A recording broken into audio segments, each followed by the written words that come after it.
I love the grounds and the trees.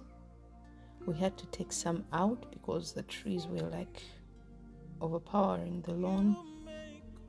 But so far so good. The lawn is looking nice and beautiful. We have made this our home, our black and white house.